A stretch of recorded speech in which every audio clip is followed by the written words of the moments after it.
Joe Biden has been a lifelong supporter of Israel. He met with legendary Israeli Prime Minister Golda Meir 50 years ago in his very first year as a senator. This week, on Wednesday, he went to Israel to hug Israeli Prime Minister Benjamin Netanyahu to offer his and America's unyielding support to a Jewish state still reeling from a violent Hamas attack that killed more than 1,400 Israelis. And then on Thursday evening, back in the Oval Office, the president addressed the American public on the subject of U.S. support for Israel and for Israel's latest war in Gaza.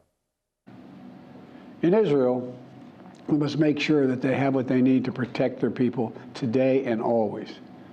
The security package I'm sending to Congress and asking Congress to do is an unprecedented commitment to Israel's security that will sharpen Israel's qualitative military edge, which we've committed to, the qualitative military edge. For me, though, the line that stood out on Thursday came not from Joe Biden's Oval Office speech. It came from one of Israel's top officials, a senior member of Netanyahu's security cabinet, speaking to reporters. Hostages and civilian casualties will be secondary to destroying Hamas, Economy Minister Nir Barakat told ABC News, even if it takes a year. Hold on. Saving the hostages is secondary to destroying Hamas? Shouldn't that be the main mission? There are still around 200 people being held by Hamas, according to the Israeli military, despite the freeing of 2 American hostages on Friday. And avoiding civilian casualties is also secondary to destroying Hamas? Isn't making sure civilians don't get unnecessarily killed in conflict a key part of international humanitarian law? So tonight, with an Israeli ground invasion of Gaza still looming, is this the kind of war, a year-long war perhaps, according to Israel's own top minister, that the Biden administration has really signed up for? Is this what the American public has signed up for? Listen to what other Israeli officials have been saying too, out loud, unashamedly. Yoav Gallant, the Israeli defense minister, reacted to Hamas's surprise attack on Israeli soldiers and civilians in the south of the country on October the 7th by ordering a complete siege on the Gaza Strip. No electricity, no food, no fuel. He added, "We are fighting human animals and we are acting accordingly." Israel Katz, the energy minister, said no electrical switch will be turned on in Gaza, no water pump will be opened, and no fuel truck will enter until the Israeli abductees are returned home. Itamar Ben-Gvir, the national security minister, tweeted, "As long as Hamas does not release the hostages in its hands, the only thing that needs to enter Gaza are hundreds of tons of explosives from the Air Force, not an ounce of humanitarian aid."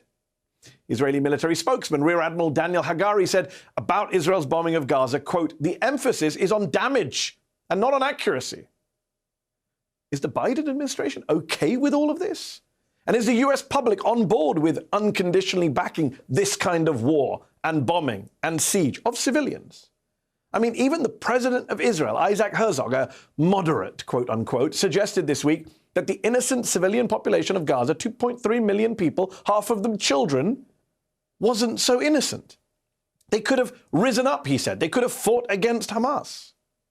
That's the kind of dangerous rhetoric that leads to collective punishment, which is illegal under international law. That's the kind of rhetoric that leads to thousands of Palestinians, including kids, killed in Gaza over the past 2 weeks. Tens of thousands displaced from their homes, which have been turned to rubble.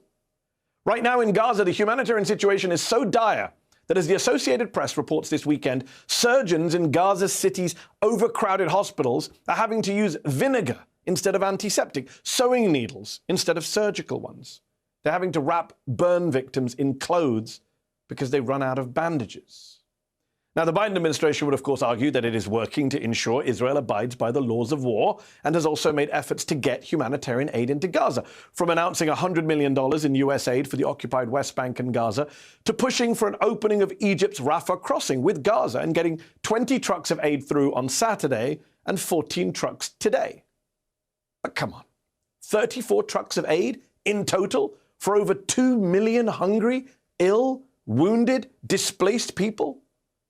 Oh, and while it didn't get that much coverage in the US media this week, on Wednesday, while Biden was in Israel, the UN Security Council voted on a resolution to condemn violence against all civilians, Israeli and Palestinian, while calling for humanitarian pauses to the fighting in order to get enough aid into Gaza. The only country to vote against it, to veto it? Yes, the United States. The Biden administration, saying it was too early for such a resolution. This despite the fact that, according to a poll from the progressive group Data for Progress, 66% of likely voters, including 56% of Republican voters, say they want the Biden administration to call for a ceasefire in Gaza and a de-escalation of the violence. And a Wall Street Journal Ipsos poll out today finds a majority of Americans think the US has a responsibility to support Israel, but also to push for negotiations to end the conflict. So the choice for Joe Biden is between an American public that, yes, supports Israel, but also wants an end, not an escalation to the fighting, and an Israeli government under Benjamin Netanyahu, which, as I just outlined, wants to destroy Hamas at all costs, even if the hostages are lost in the process, and even as Palestinian civilians continue to be killed in big numbers. In fact, the Israeli government is expanding its air campaign to the occupied West Bank, which isn't run by Hamas. Earlier today, the Israelis bombed a mosque in Jenin, which they claimed was controlled by Hamas militants. The Palestinian Authority said 2 people died. Look, Joe Biden seems to have made his choice. He's backing Israel and Netanyahu. But it's a choice that a president who came to office promising an end to endless wars may come to regret as innocent bodies on both sides continue to pile up.